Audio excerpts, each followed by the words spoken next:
se mi čudno zdi, da ta teden, ko bi najbolj mogli biti tekmovalna se s Kikijem, najbolje razumemo, kar smo skupaj. Od začetka šova do zdaj se nismo tako dobro razumeli kot zdaj. Jaz mislim, da on resno se hoče imeti z mano dober odnos. Torej sta potem ratala prava prijatelja, če prav razumem. Ja, prijatelj, ja, tebe reči to za začetek. Pač dejanska stvar z mano in Henrikom je ta, da pač jaz ga še zmeraj pustim na distanci. Tako rej sem 2 stola preč od njega. Imam tak občutek, da on, ko se je bolj potrudil, on si bolj zasluži. Še kar sem pa pač na strani Henrika, bi rad videl, da on ostane. Boštjan? Ja, jaz tudi pač bi rad še videl Henrika, ki se boljše razumemo. Kristjan se druži bolj z puncami.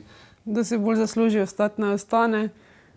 Pač jaz bi osebno pač rajše, da ostane Kristjan, ker se res razumemo. Jaz bi pač videla raje, da bi Kristjan ostal, ker me punce smo ga vse 3 ful pogrešale. No, v glavnem in on je res človek na mestu, no, sem to mu rekla. Sabina? Enako. Bojan?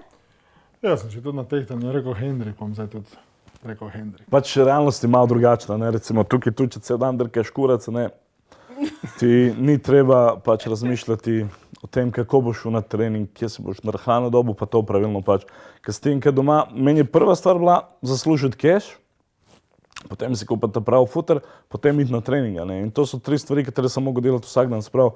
Zjutraj trening, popoldne trening in zvečer trening in to je vse bilo oddaljeno po 20 km, ne.